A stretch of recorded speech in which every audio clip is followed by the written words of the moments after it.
दोस्तों, स्वागत है आपका हमारे चैनल आर के वर्मा में। दोस्तों, आज हम इस वीडियो में आपको अकबर बीरबल की बिल्कुल नई मजेदार कहानी सुनाएंगे। वीडियो आखिरी तक जरूर देखें।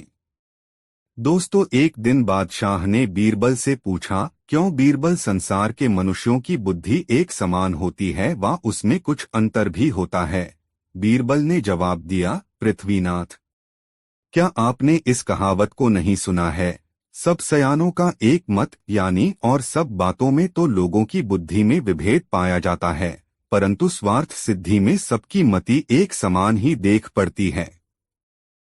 बादशाह बोला, भला यह कैसे हो सकता है कि बुद्धि तो जुदी जुदी हो और विचार सबका एक हो? बीरबल ने कहा, पृथ्वीनाथ, हाथ कंगन को आरसी क्या? यदि आपको प्रमाण की आवश्यकता हो तो मैं कल ही सिद्ध करके दिखला देने को तैयार हूँ। बादशाह ने कहा, बहुत बेहतर। दूसरे दिन प्रातःकाल बीरबल ने बादशाह की अनुमति प्राप्त कर सरकारी बगीचे का एक बड़ा हौज जो पानी से लबालब भरा था रिक्त करवा दिया और सारे नगर में ढिढोरा पिटवा दिया कि सब लोग अपने अपने घरों से एक एक घड़ा दूध लाकर हौज को भरें। फिर हौज के ऊपर एक सफेद चादर बिछवाकर उसे भलीभांति ढक दिया। ऐसी तरकीब कर बादशाह को देखने के लिए बुलवा भेजा। समय रात्रि का था। लोगों ने विचार किया कि जब हौज में इतना घड़ा दूध पड़ेगा तो भला उसमें एकाध घड़ा जल छोड़ देने से खराबी क्या खराबी होगी। इसी विचार से प्रत्येक घरों से दूध की जगह पानी ही डाला गया। अंधेरी रात में किसी को भी न सूझा कि हौज में सभी लोग पानी ही छोड़ रहे हैं। उनका निजी अनुमान था कि मेरे सिवा अन्य नागरिक हौज को दूध ही से भर रहे हैं। यदि किसी ने साहस कर देखा भी तो चादर की सफेदी के कारण दूध का भ्रम हो गया। पानी तो नीचे छिपा हुआ था। जब सवेरा हुआ तो बादशाह बीरबल के साथ हौज का दूध खने के लिए गया। बीरबल ने बागवान को हौज की चादर ठाने की आज्ञा दी। जब चादर उठा दी गई तो औज एकदम पानी से भरा हुआ निकला। उसमें दूध गलेश मात्र भी नहीं था। यह अजीब तमाशा देखकर बादशाह दंग हो गया और उसकी समझ में न आया कि आखिर मामला क्या है। जब बीरबल से उसका कारण छा गया तो वह बोला, गरीब परवर, आपने अपनी आंखों खलिया अब भी सब सयानों का एक मत वाली कहावत आनने को तैयार हैं व नहीं? बादशाह ने सशंक होकर उत्तर दिया, बीरबल, कहावत तो अक्षरशः सत्य प्रतीत होती है, परंतु फिर भी मैं पूर्णतया संतुष्ट नहीं हुआ हूँ, अतएव इसमें और भी खोजबीन करने की आवश्यकता प्रतीत होती है। अब मैं उसका वयं अन्वेषण कर लूंगा, तुझे कुछ करने की आवश्यकता नहीं है। बीरबल तो हृदय से बादशाह का भक्त था, इसलिए चुप हो गया। दूसरे दिन जब बादशाह सोकर उठा तो उसे वही आत वाली धुन समाई। वह अन्वेषण करने के अभिप्राय रे भेष बदलकर नगर की तरफ चला। कई चक्कर काटने के तद उसको एक मकान दृष्टिगत हुआ। इसकी दीवारें बहुत ऊंचो न थीं और न कोई टीम टाम की सजावट ही थी, परंतु मकान खूब साफ सुथरा था। बादशाह ने इसी मकान को अपने अन्वेषण का केंद्र ठहराया और द्वार पर पहुंचकर कान की घुंडी खड़खड़ाई। किवाड़ खुल गया। भीतर से एक आदमी ने पूछा, आप कहाँ से आए हैं और आपका यहाँ किससे और क्या प्रयोजन है? बादशाह बोला, मैं एक मुसाफिर हूँ, कल का इस शहर में आया हूँ। मैंने अपना डेरा सराय में डाला है। आज नगर देखने की इच्छा से निकला तो घूमते फिरते रास्ता भूलकर इधर आ पहुँचा। थकावट के कारण मेरे बदन में पीड़ा हो रही है, इसलिए कुछ समय तक विश्राम लेकर अपनी थकावट दूर करना चाहता हूँ। बादशाह के प्रस्ताव को मकान मालिक ने स्वीकार करते हुए उसे भीतर बुला लिया और एक चारपाई दिखलाकर विश्राम करने की आज्ञा दी। बादशाह चारपाई पर जा पड़ा और मकान मालिक अपना निजी काम करने लगा। जब वह सब कामों से निपट चुका तो मुसाफिर के पास आया और उससे कुछ खाने पीने का अनुरोध किया, परंतु बादशाह ने उसके प्रस्ताव को अस्वीकार कर दिया। उससे मकान मालिक से आपसदारी की बातें होने लगीं। मुसाफिर, बादशाह भाई, कल मैं इस नगर में आकर एक ढिढोरा सुना था, क्या यह बराबर प्रति मास पीटा जाता है व इसी बार पीटा गया था? मैं बड़े आश्चर्य में पड़ गया हूँ कि इस ढिढोरे से बादशाह का क्या प्रयोजन है। मकान मालिक ने उत्तर दिया, नहीं भाई, पहले ऐसा कभी नहीं सुनने में आया था। कल ही अचानक यह नई बात सुनने में आई। मुझे इसका भेद कुछ भी नहीं मालूम है। उसने फिर पूछा, तो बादशाह इतने दूध को लेकर आखिरश करेगा क्या? मकान मालिक, भाई चाहे वह जो कुछ भी करे, परंतु मैं आपसे सत्य दो बतलाता हूँ कि मैं तो दूध की जगह हौज में पानी हो डाल आया था। मैंने देखा कि शहर में जब सभी लोगा दूध की तलाश में है तो इतना दूध कहाँ से आवेगा, और यदि हजारों बड़े दूध में एक घड़ा पानी ही डाल दूंगा तो उससे क्या होता जाता है?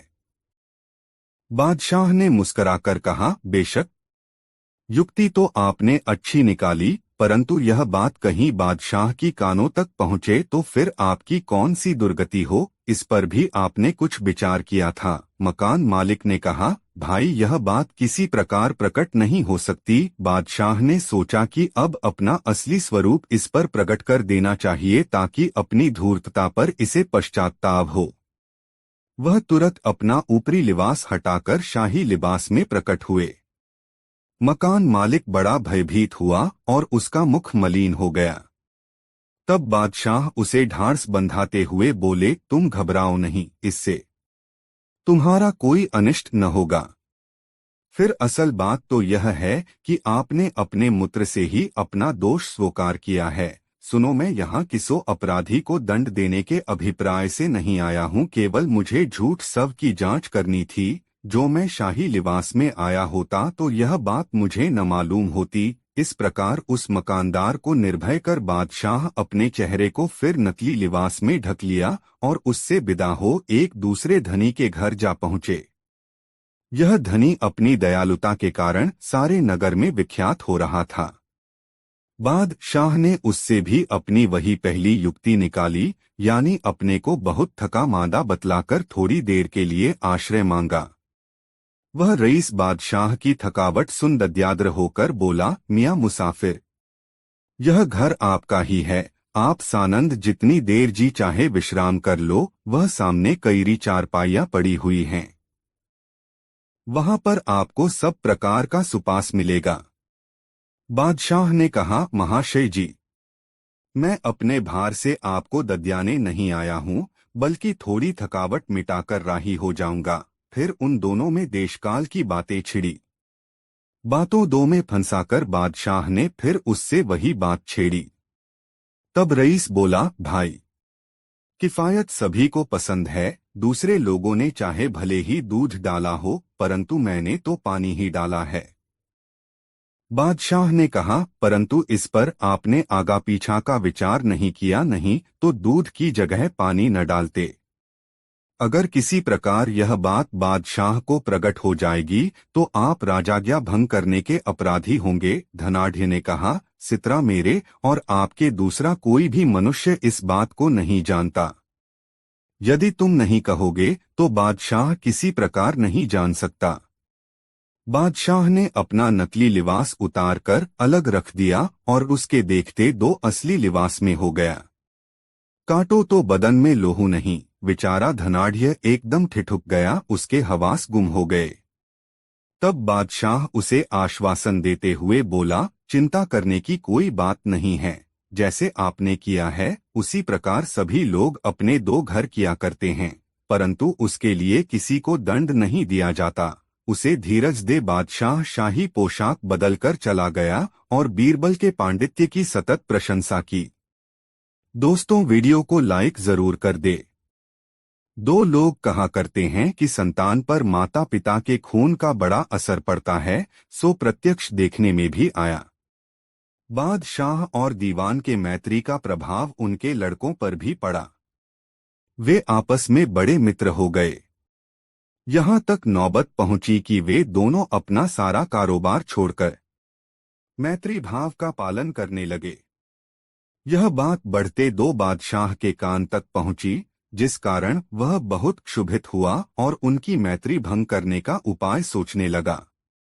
उसने इस काम का भार बीरबल को सुपुर्द किया। एक दिन वह भरी सभा में दीवान के लड़के को बुलाकर उसके कान से मुंह सटाकर अलग कर लिया, परंतु कहा कुछ भी नहीं। फिर लोगों को सुनाकर बोला, सावधान, इस बात को किसी दूसरे के सामने कदापि न कहना। दीवान का लड़का वहां से विदा होकर चुपचाप अपने घर चला गया। जब दोनों मित्र फिर अपने समय पर एकत्रित हुए तो शाहजादे ने पूछा, कहिए मित्र, आपके कान से लगकर कलह सभा में बीरबल ने क्या कहा था? तब दीवान के लड़के ने उत्तर दिया, मित्रवर, उसने मुझसे कहा तो कुछ भी नहीं, परंतु झूठ मूठ मेरे कान से मुंह लगाकर हटा लिया। शाहजादे ने कहा, मित्रवर, आज यह नई प्रणाली कैसी? आप तो कभी किसी बात की मुझसे छिपाव नहीं करते थे। शाहजादे के मन में इतने ही से खटका उत्पन्न हो गया, जिससे वह थोड़े समय में ही दीवान के लड़के से पृथक हो गया और फिर कभी उससे मित्रता न की। इधर से दिल का झुकाव हट जाने से उसका मन निजी कारोबार में लग गया। बादशाह ने बीरबल की इस बुद्धिमत्ता से बड़ा प्रसन्न हुआ और उसे खुश करने के लिए बहुत सा पुरस्कार दिया। दोस्तों, कहानी कैसी लगी कमेंट में जरूर बताएं। 3 अकबर बादशाह के दरबारियों में कितने मुल्ले भी शरीक थे। उन्होंने एक मुल्ला का नाम दुआजा था। यह बीरबल से प्रगट तो हंसी किया करता था, परंतु भीतर दो उसे छिपाकर अपनी प्रधानता चाहता था। एक दिन जब दरबार भरा हुआ था, बादशाह ने सबके सामने बीरबल की पगड़ी देखकर उसको बड़ी तारीफ की। दुआजा बीरबल की इस प्रशंसा को सुनकर भीतर ही भीतर जल उठा, परंतु अपना भीतरी भाव छिपाकर बादशाह से बोला, यह कौन सी बड़ी बात है, मैं इससे भी अच्छी पगड़ी बांधकर दिखला सकता हूँ। मुल्ला को दूसरे दिन पगड़ी बांधने की कला दिखलाने की आज्ञा देकर बादशाह ने दरबार बर्खास्त किया। मुल्ला मन में मस्त था। प्रभात होते ही पगड़ी बांधकर सभा में हाजिर हुआ। बादशाह को मुल्ला के पगड़ी बांधने की कला पसंद आई और लोगों के सामने उसकी बड़ी प्रशंसा की। यहाँ तक कि उसकी पगड़ी को बीरबल की पगड़ी से भी अधिक विशेषता दी। तब बीरबल बोला, पृथ्वीनाथ, यह इनकी करतूत नहीं है, बल्कि इसका श्रेय इनकी स्त्री को मिलना चाहिए। उसी की मदद से मुल्ला साहब ने बाजी मार ली है। यदि मेरी बातों का यकीन न हो तो ये सबके सामने फिर से बांधकर दिखलाएं। मुल्ला की पगड़ी उतार दी गई, परंतु वे ऐनक की सहायता के बिना फिर वैसी पगड़ी बांध न सके, अतएव बादशाह के सामने बेचारे को चपड़ियाना पड़ा। इस पर बादशाह को बड़ो हंसी आई और बोला, धन्य है मुल्ला साहब, जो कर्म आपसे नहीं बन पड़ता वह जोड़ू से करवाते हैं। दोस्तों, इस वीडियो को लाइक जरूर कर दे और वीडियो कैसा लगा कमेंट में जरूर बताएं। एक दिन बादशाह बीरबल के साथ बाग में बैठा हुआ गपाष्ठक कर रहा था। गर्मी का दिन था। प्रातःकाल की मंद मंद हवा बह रही थी। बादशाह और दीवान गर्मी की पोशाक पहने हुए थे। उस सुहावने समय में वे बड़े खुश मालूम होते थे। उनके वार्ता की लड़ी टूटती ही न थी। प्रसंग चलते 2 बनियों का जिक्र आया। बादशाह ने बीरबल से पूछा, बीरबल, क्या यह सच है, लोग अक्सर बनियों को चतुर्मा के बेटे क्यों कहते हैं? बीरबल ने उत्तर दिया, पृथ्वीनाथ, सचमुच बनिए ऐसे ही पाए जाते हैं। बादशाह ने कहा, अच्छी बात है, परंतु इसका प्रमाण देकर मेरी शंका निवारण करो। बीरबल ने तुरंत एक सिपाही के द्वारा थोड़ी सी मूंग की फुरमाइश कर बाजार से 4 बनियों को बुलवाया। दीवान का संदेशा मिलते ही बनिए मूंग के नमूने सहित तुरंत हाजिर हुए। बीरबल ने पूछा, साहजी, इस अन्न का क्या नाम है? बनिए विचार में पड़ गए और मन में सोचा कि यह अन्न एक प्रसिद्ध खाद्य है और इसका नाम भी किसी से छिपा नहीं है, कारण कि परमात्मा ने इसकी उपज भी अच्छी दी है। इसके अंदर कोई भेद की बात जरूर है, नहीं तो बादशाह इसका नाम मुझसे क्यों पूछता? उत्तर भी सोच समझकर देना चाहिए।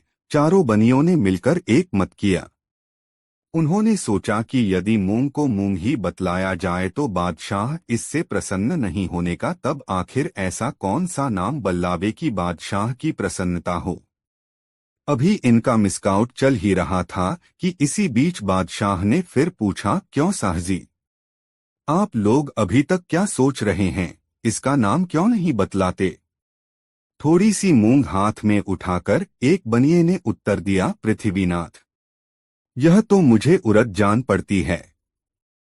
दूसरे ने कहा, यह मटर जान पड़ती है, परंतु मटर से छोटी है, इसका ठीक ठीक नाम स्मरण में नहीं आता। तीसरे ने कहा, यह मिर्च जान पड़ती है। उनकी ऐसी चौरंगी बातें सुनकर बादशाह ने कहा, तुम लोग मुझे खप्तुलवास जान पड़ते हो। यह मूंग है मूंग। बनियों ने कहा, हाँ गरीब परवर, वही वही जो आप कह रहे हैं। बादशाह ने फिर पूछा, वही वही क्या? नाम क्यों नहीं बतलाते? बनिए बोले, गरीब परवर, जो नाम अभी आपने बतलाया था वही। बादशाह भी पर में पानी लगने देने वाला नहीं था। उसने कहा, अभी मैंने किस चीज का नाम लिया था? बनिए फिर चालाकी खेल गए और बोले, गरीब परवर, हमको विस्मरण हो गया है। बादशाह ने कहा, हाँ हाँ मैंने मूंग का नाम बतलाया था। बनियों ने कहा, जी जी पृथ्वीनाथ वही। इतना होने पर भी बनियों ने मूंग का नाम अपनी जबान पर न लाए। बादशाह उनकी इस चातुर्यता से अति प्रसन्न हुआ और सबको घर जाने की अनुमति दी। दोस्तों, वीडियो को लाइक जरूर कर दे। 5 एक अमीर व्यापारी महल के पास रहता था। एक बार उसके घर में चोरी हो गई। उसकी पत्नी के गहने चोरी हो गए। व्यापारी को शक था कि चोर उसके नौकरों में से कोई है। वह बीरबल के पास गया। उसे अपने घर में हुई चोरी और अपने शक के बारे में बताया। बीरबल व्यापारी के घर गया।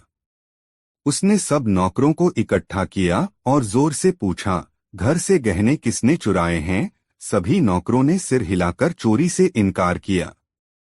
एक पल के लिए बीरबल ने कुछ सोचा, फिर सभी नौकरों को एक जितनी लंबाई की एक एक लकड़ी दी और जोर से कहा, असली चोर की लकड़ी कल सुबह तक अपने आप 2 इंच बढ़ जाएगी। कल सुबह तुम सब अपनी अपनी लकड़ी लेकर यहाँ आना। सभी नौकर अपने अपने घर चले गए। दूसरे दिन वे सब फिर वहां इकट्ठे हो गए। बीरबल ने सबको अपनी अपनी लकड़ी दिखाने को कहा।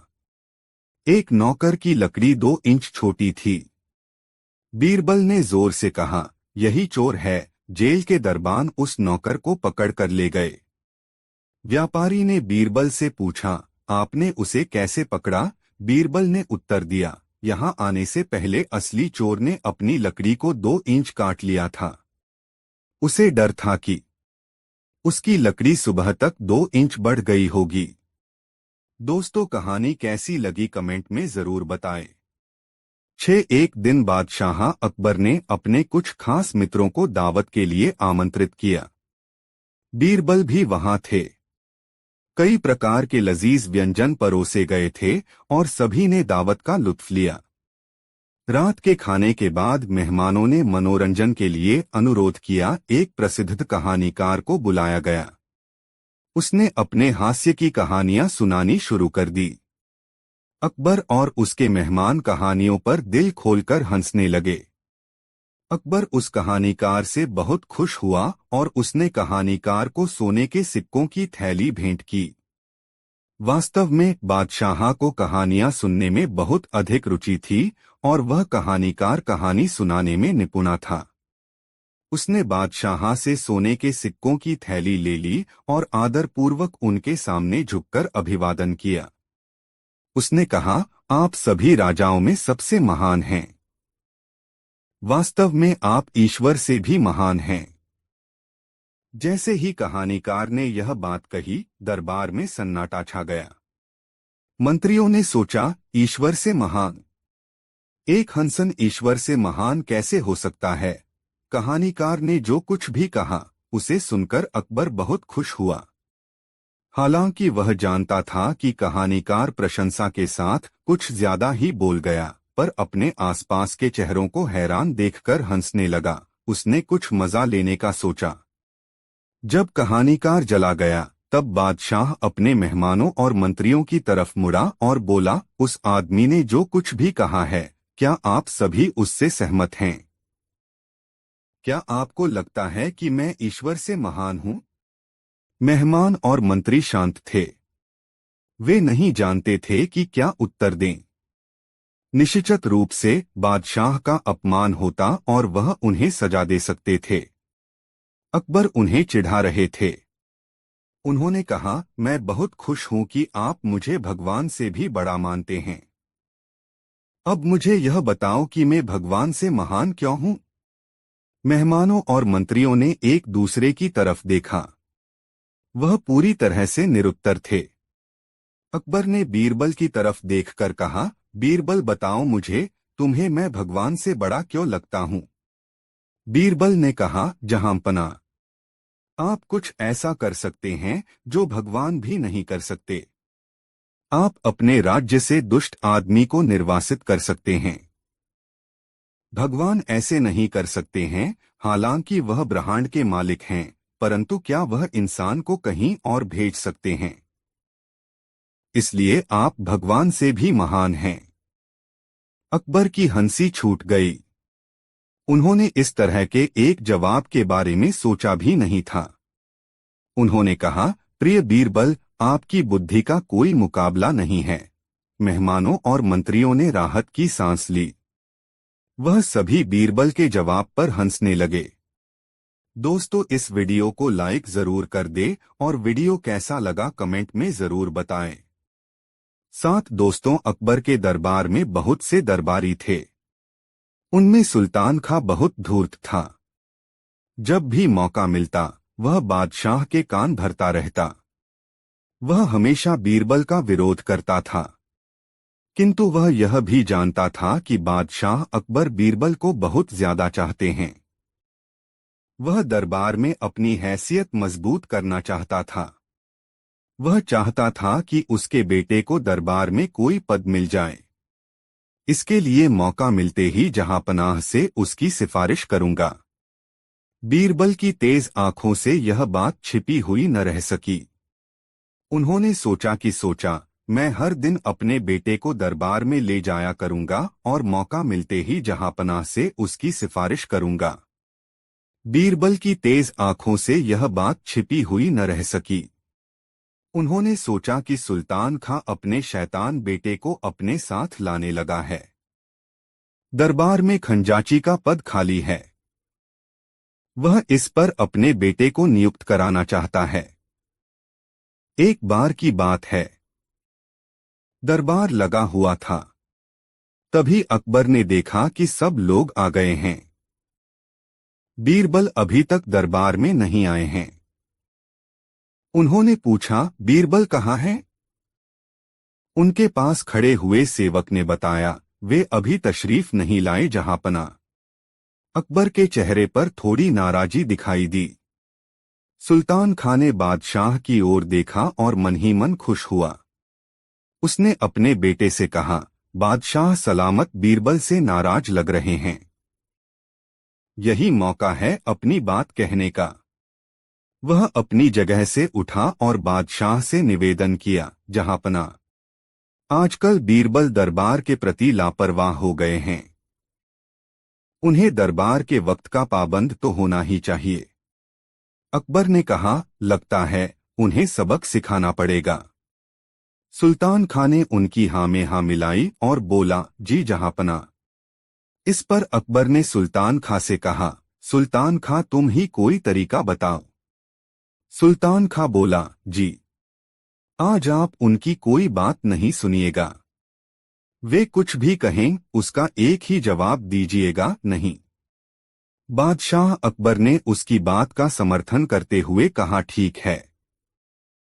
उनकी हर बात के जवाब में मैं नहीं कहूंगा।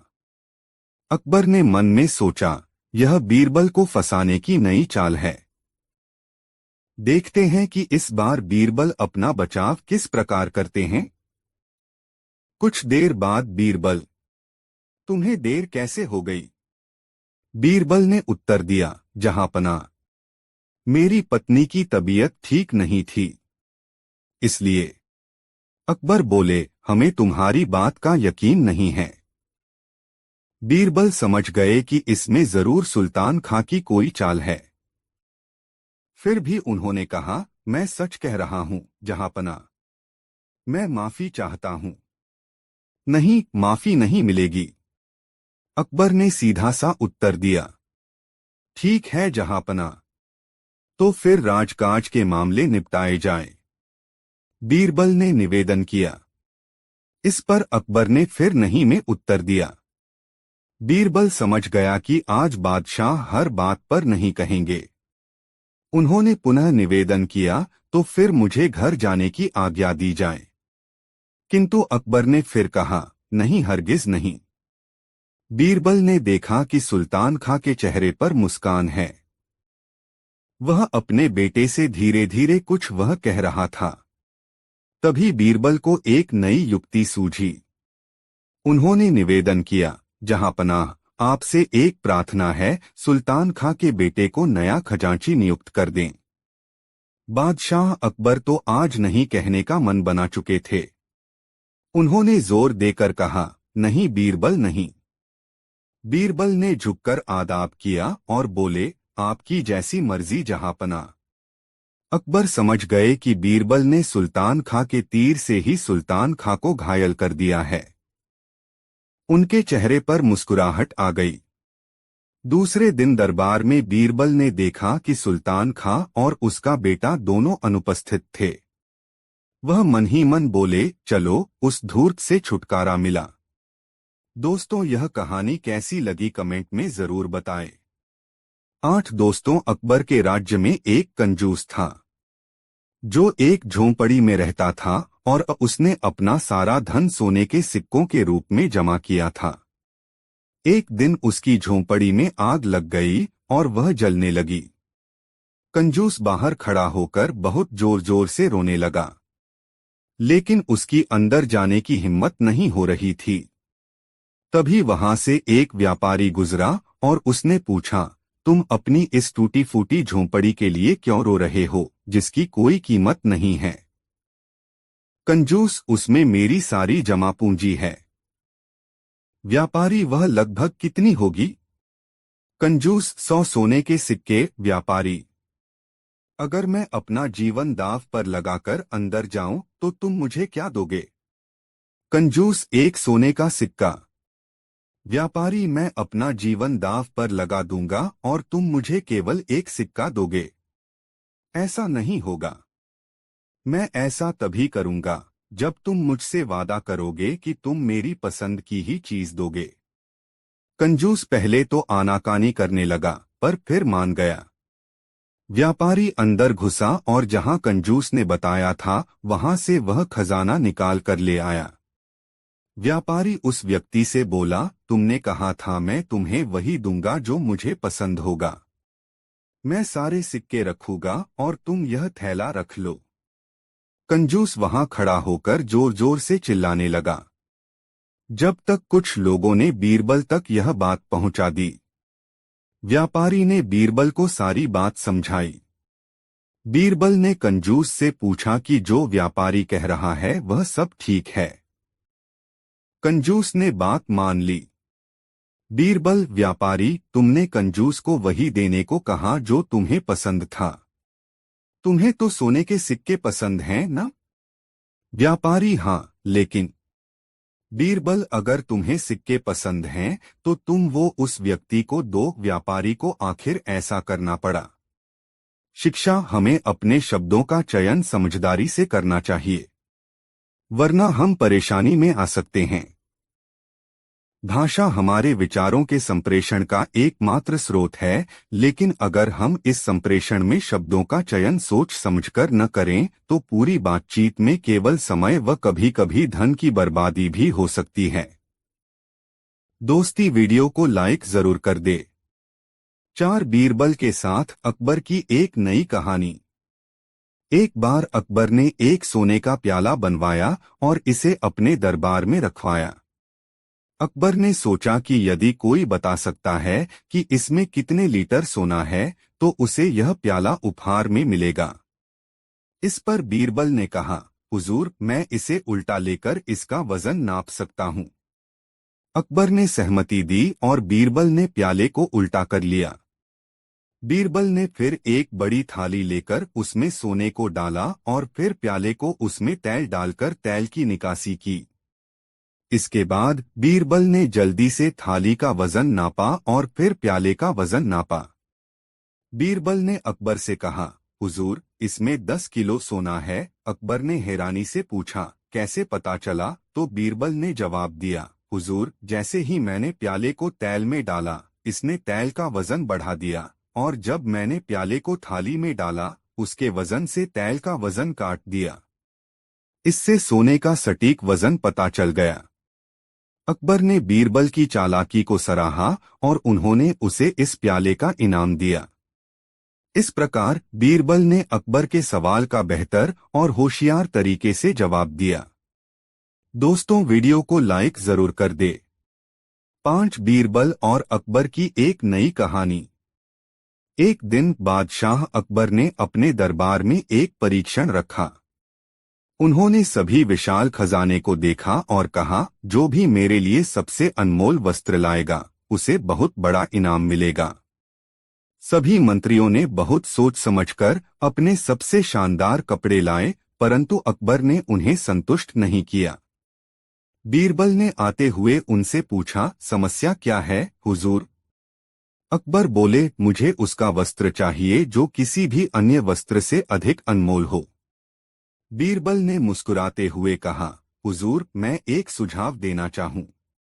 आइए आपको वह वस्त्र दिखाता हूं जिससे आप पूरी दुनिया को हराने में समर्थ हो जाएंगे। बीरबल ने एक आदमी को बुलवाया, जिसने अकबर के सामने एक खास वस्त्र पेश किया। यह वस्त्र एक जादुई चश्मा था, जिससे जो भी देखता, उसे वह सबसे अनमोल चीज की तस्वीर नजर आती थी। अकबर ने इसे देखा और बड़े आनंद से उसे स्वीकार किया। बीरबल के इस उपाय ने उन्हें पूरी दुनिया की सबसे अनमोल वस्त्र प्राप्त करने में सफल बना दिया। इस प्रकार बीरबल ने अकबर की समस्या को समझा और उसके लिए एक अद्वितीय हल प्रस्तुत किया। दोस्तों, वीडियो को लाइक जरूर कर दे। 6 अकबर और बीरबल की एक लंबी कहानी। एक बार की बात है, अकबर बादशाह अपने दरबार में बहुत चिंतित थे। उन्होंने अपने मंत्रियों से कहा, मुझे ऐसा विचार दिखाओ जिससे आसमान से तारे गिरकर मेरे पैरों में आ जाएं। मंत्रियों ने बहुत सोच सोचकर उन्हें यह विचार प्रस्तुत किया कि जिस तारे को देखने से आपके पैरों में आनंद होंगे। परंतु अकबर ने उनसे संतुष्ट नहीं होकर बीरबल को इस मुद्दे पर आमंत्रित किया। बीरबल ने अकबर के आदेश पर आकर कहा, हुजूर, अगर आप मुझे थोड़ी देर की अनुमति दें तो मैं इस समस्या का समाधान जल्दी कर सकता हूं। अकबर ने बीरबल की सुनी और उन्हें समय दिया। बीरबल अपनी बुद्धि के साथ एक दिन की यात्रा पर निकला। वह एक विशाल खजाने की खोज में निकला जहां उसे एक जादुई शिला मिली। वह शिला ऐसा जादू कर सकती थी जिससे तारे आकाश से गिरकर उस जगह आ जाते थे जहां उसे चाहिए था। बीरबल ने वह जादूगरी शिला लेकर अकबर के पास लौटा। अकबर ने बीरबल की योजना सुनी और बहुत खुश हुए। इस प्रकार बीरबल ने अकबर की समस्या का समाधान किया और बादशाह को उसकी आकांक्षाओं को पूरा करने का सामर्थ्य दिखाया। बादशाह ने बीरबल की बुद्धिमत्ता की सराहना की और उन्हें उनकी सेवा में विशेष मंत्री नियुक्त किया। दोस्तों, वीडियो को लाइक जरूर कर दे। 3 दरबार के दूसरे लोग बीरबल से जलते तो थे ही। वे ऐसे अवसर की प्रतीक्षा करते रहते थे कि कब बादशाह को बीरबल के खिलाफ भड़काए। ऐसे अवसर उन्हें मिल भी जाते थे। एक बार लोगों के कहने से बादशाह ने कहा, बीरबल, तुम्हारी शिकायत मिली है। जी, लोग कहते हैं बीरबल इतना गुणी नहीं है जितना सरकारी कोष से धन प्राप्त करता है। जी, क्या यह सच है? जी, यानी तुम स्वीकार करते हो? जी, क्या जी जी करते जा रहे हो? क्या तुम मानते हो कि तुम मूर्ख हो? जी हाँ। जब तुम मूर्ख हो तो क्यों सरकारी खजाने पर बोझ बने हो? छुट्टी करो। मर्जी है आपकी, जहांपना। ठीक है, 1 महीने के लिए हम तुम्हें हटाकर देख लेते हैं। जो हुक्म जहाँपना। ठीक है, तो कल से तुम जहां भी चाहो जा सकते हो और सदा के लिए जाना चाहो तो चले जाना। आपका हुक्म सर। आंखों पर। बीरबल वहां से कहीं अज्ञातवास में चले गए। बीरबल का अभाव बादशाह को जल्दी ही खलने लगा। उनके बिना बादशाह का न तो मन ही लगा और न दरबार में वह रौनक रही। दरबार में बहुत से फैसले गलत होने लगे। हास्य की जो गंगा बहती थी वह भी सूख गई। बादशाह उदास रहने लगे। उन्होंने बीरबल को ढूंढना शुरू कर दिया, परंतु उसे ढूंढा न जा सका। बादशाह ने उसे ढूंढने की एक तरकीब निकाली। उन्होंने ऐलान किया कि उनके राज्य के लोग अपने साथ आधी धूप आधी छाव लेकर अपने अपने क्षेत्र के सदर मुकाम पर पहुंचें।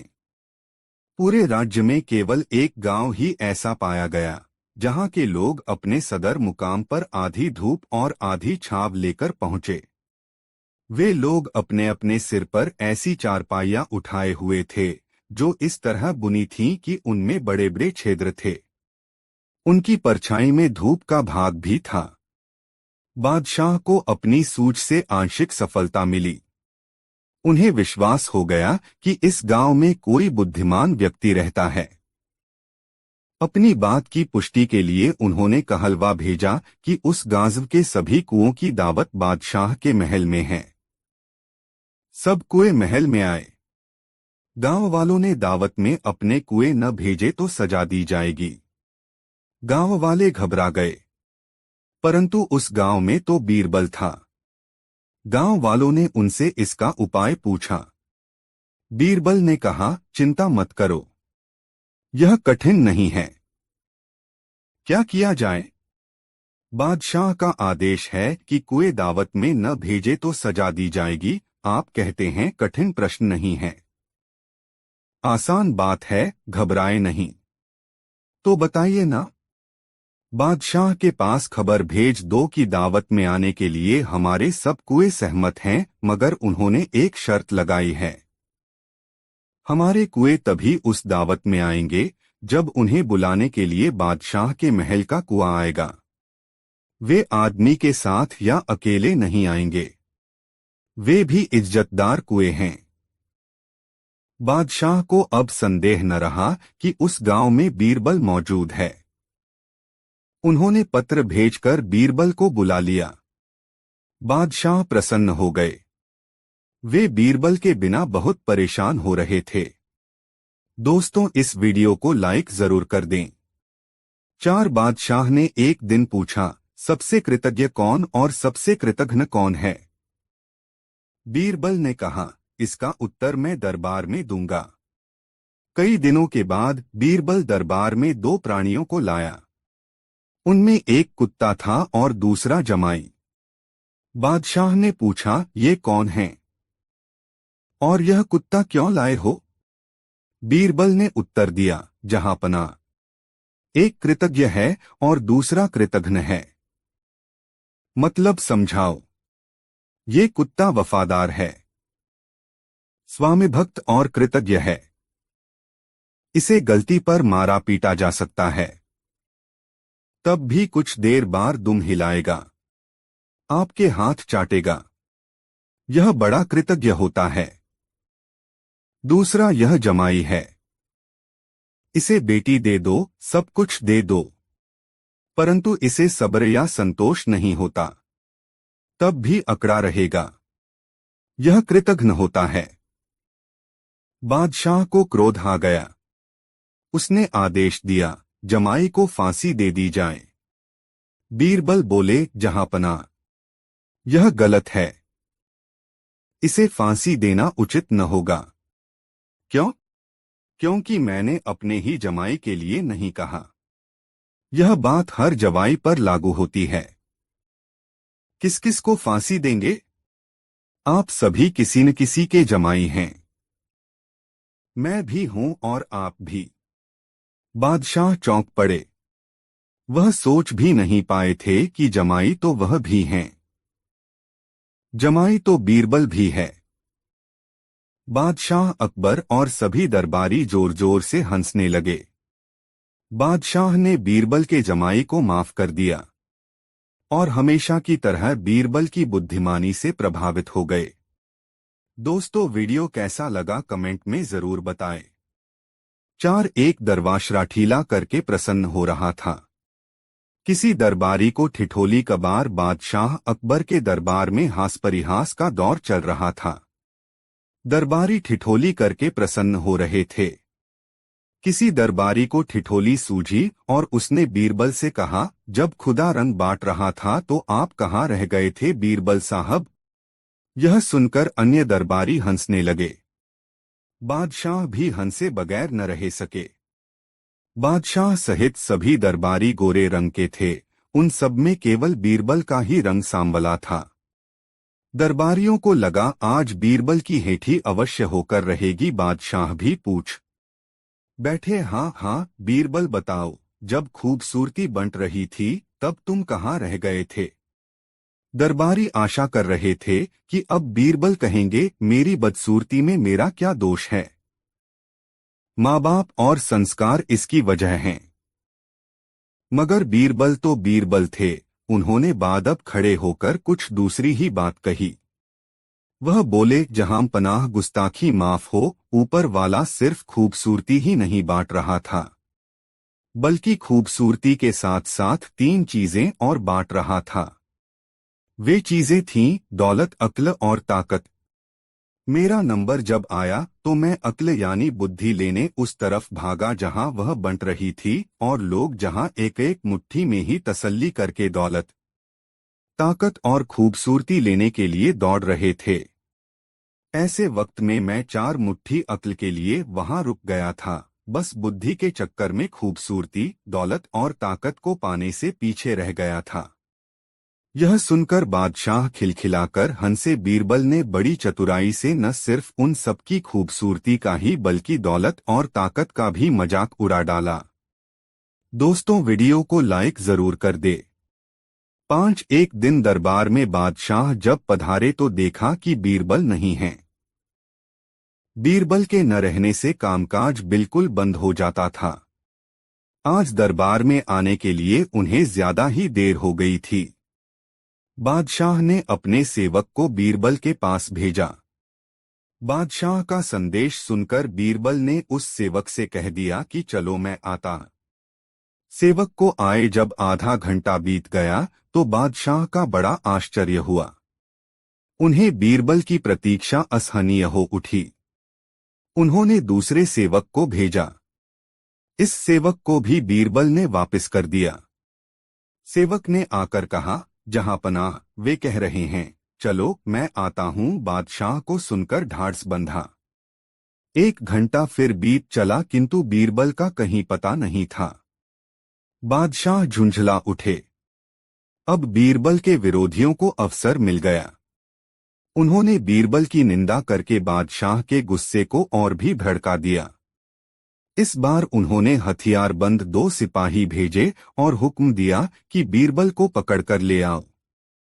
बादशाह का हुक्म मानकर सिपाही वहां गए, किंतु बीरबल को पकड़कर ले चलना हंसी खेल न था। सब सिपाही भय से कांप रहे थे। डरते डरते एक सिपाही ने बादशाह का संदेश सुनाया। यह सुनते ही बीरबल समझ गए कि देर करना उचित नहीं है। वे शीघ्र कपड़े आदि बदलकर उन्हीं सिपाहियों के साथ दरबार के लिए चल दिए। दरबार में पहुंचकर बादशाह को अदब से प्रणाम करके बीरबल अपने स्थान पर बैठ गए। बादशाह ने बीरबल से हुक्मोदूली का कारण पूछा। बीरबल बोले, आलीजा, मेरा छोटा लड़का रो रहा था, मैं उसे बहलावा देकर चुप करवाना चाहता था। अभी तक वह शांत न हो सका। यह सुनकर बादशाह बोले, यह तुम्हारी कोरी बनावटी बात है। लड़क को बहलावा देने के बहाने तुम मुझको बहलाते हो। अच्छा बताओ, ऐसी कौन सी बात थी जिसे लड़का नहीं मानता था? जो वह चाहता था उसे दे देते तो लड़का नहीं रोता। तुमने मेरी आज्ञा का उल्लंघन किया। यह अच्छा नहीं हुआ। यदि सचमुच तुम लड़के का रोना प्रमाणित नहीं करोगे तो तुम्हें निश्चित ही सजा दी जाएगी। बीरबल बोले, जहांपनाह, मैंने लड़के को शांत करने का बहुत प्रयत्न किया किंतु असफल रहा। बादशाह के पूछने पर बीरबल ने उत्तर दिया, जहांपनाह सुनिए, मैं शुरू से अंत तक सब बातें बतलाता हूँ। लड़का रो रहा था। मैंने उससे पूछा, बेटा क्या लेगा, क्यों रो रहा है? पहले तो उसने मेरी बातों को सुनी अनसुनी कर दिया। जब मैं लगातार पूछता ही रहा तो वह बोला, गन्ना लूंगा। मैं उसे लेकर बाजार गया। मैंने उससे कहा, जो चाहे ले लो, किंतु उसे संतोष न हुआ और बोला, तुम ही अच्छे गन्ने निकाल दो। मैंने वैसा ही किया किंतु उसे तो रोने को धुन सवार थी। वह फिर रोने लगा। पूछने पर ज्ञात हुआ कि छिलवाकर गंडेरिया बनवाकर खाना चाहता है। मैंने पुनः वैसा ही किया। गंडेरिया चूसते चूसते जब पेट भर गया तो उसने चूसने से इनकार कर दिया। मैंने अन्यत्र बहलाने का बहुतेरा उपाय किया किंतु असफल रहा। कुछ देर चुप रहने के बाद उसने फिर रोना शुरू कर दिया। मैंने रोने का कारण पूछा। उसने कहा, चूसी हुई गंडेरियों के छिलके को जोड़कर पहले जैसा ही गन्ने का बंडल तैयार करो। मैंने बहुत समझाया बुझाया पर सब बेकार था। लाचार होकर मैंने मजबूरी प्रकट की। तब वह बोला कि जब तक इन्हें वैसा नहीं बना दोगे तब तक मैं रोना नहीं छोड़ूंगा। अब आप ही बताइए कि मैं उसे कैसे बहला दूं। बादशाह घटना सुनकर बड़े चकित हुए। वह बीरबल से बोले, सच है, बच्चों को खुश करना बड़ा ही कठिन है। बादशाह का गुस्सा शांत हो गया और वे बीरबल के सत्य भाषण से बहुत खुश हुए।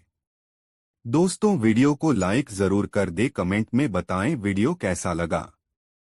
एक दिन अकबर अपने दोस्तों के साथ बैठकर बातचीत कर रहे थे और उनके आसपास पूरे देश के समझदार, अच्छे और सृजनात्मक व्यक्ति थे।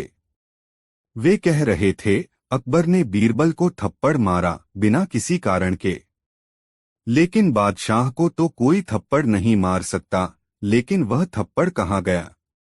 तभी बीरबल ने अपने साथ खड़े व्यक्ति को थप्पड़ मारा।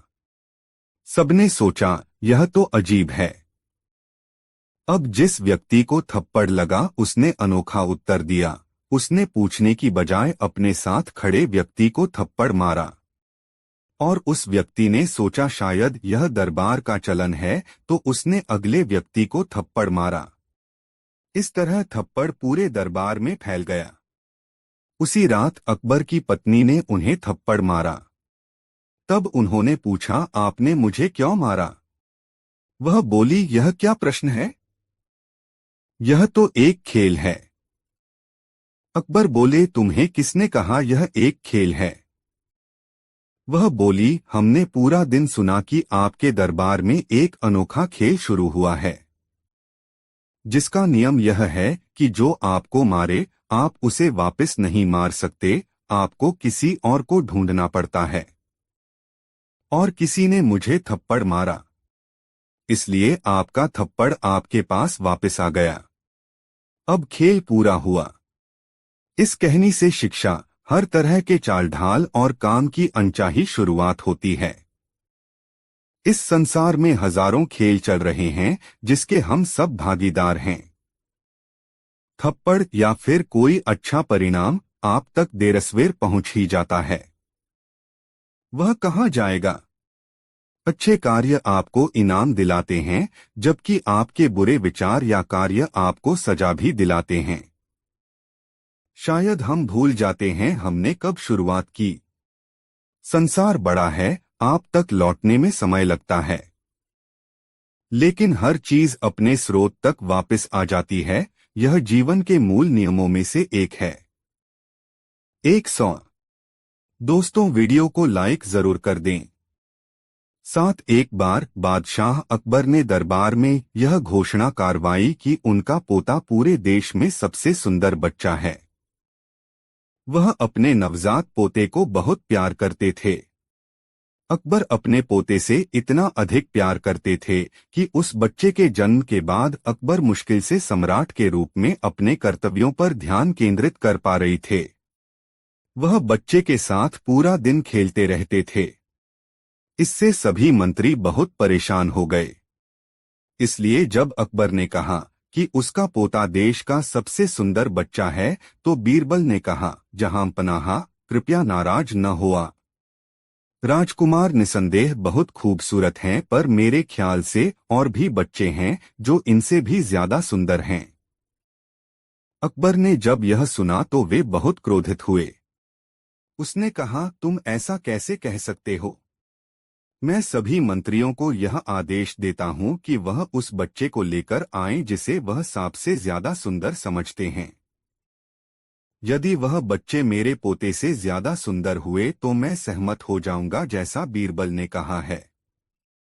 इसलिए अगले दिन हर मंत्री अपने साथ एक बच्चा लेकर दरबार में आया, पर बीरबल कहीं दिखाई नहीं दे रहा था। फिर कुछ समय के बाद बीरबल दरबार में आया। वह पसीने से भीगा हुआ था। अकबर ने पूछा, कहाँ है वह बच्चा जिसे तुमने मेरे पोते से ज्यादा सुंदर बताया था? बीरबल ने कहा, महाराज, मैंने दरबार में बच्चे को लाने की कोशिश की, लेकिन उसकी माँ ने मुझे ऐसा करने नहीं दिया। यदि आप एक सामान्य इंसान की तरह तैयार हो सकते हैं, तो हम बच्चे को दिखने के लिए जा सकते हैं। अकबर और उसके कुछ मंत्रियों ने सामान्य लोगों की तरह कपड़े पहन लिए और बीरबल के साथ उस बच्चे को देखने चल पड़े। लंबे समय तक चलने के बाद वे एक झोपड़ी के पास पहुंचे।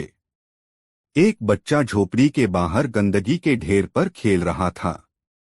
वह गंजा था और धूल में लिपटा हुआ था। उसकी एक आंख दूसरी आंख से छोटी थी और उसकी नाक से पानी गिर रहा था। अकबर ने बीरबल से कहा, आपको लगता है कि यह बच्चा राजकुमार से अधिक सुंदर है? यह तो बहुत ही बदसूरत है। जैसे ही अकबर ने यह कहा, बच्चे की मां झोपड़ी से बाहर आ गई। वह उस आदमी पर बहुत गुस्सा होने लगी जो उसकी झोपड़ी के सामने खड़ा होकर उसके बच्चे को घूर रहा था। उसने कहा, तुम कौन हो? तुम्हारी हिम्मत कैसे हुई मेरे बच्चे को बदसूरत कहने की? निकल जाओ यहाँ से। और फिर उसने बच्चे को गोद में उठा लिया, अपने साड़ी के पल्लू से उसका चेहरा पोंछते हुए उसे चूम लिया। उसने बच्चे से कहा, मेरे प्यारे बेटे, इन लोगों को मत सुनो, तुम इस देश में सबसे सुंदर बच्चे हो। और वह छोटे बच्चे को अंदर ले गई। अकबर समझ गया कि बीरबल क्या कहना चाहता था। उसने कहा, अपने माता पिता के लिए हर बच्चा देशा में सबसे सुंदर होता है। बीरबल मुस्कराया और कहा, और समय आने पर अपने दादा दादी के लिए भी। दोस्तों, ऐसी और मजेदार कहानी सुनने के लिए हमारे चैनल RK वर्मा को सब्सक्राइब जरूर कर ले और इस वीडियो को अपने दोस्तों को जरूर शेयर करें। वीडियो देखने के लिए धन्यवाद।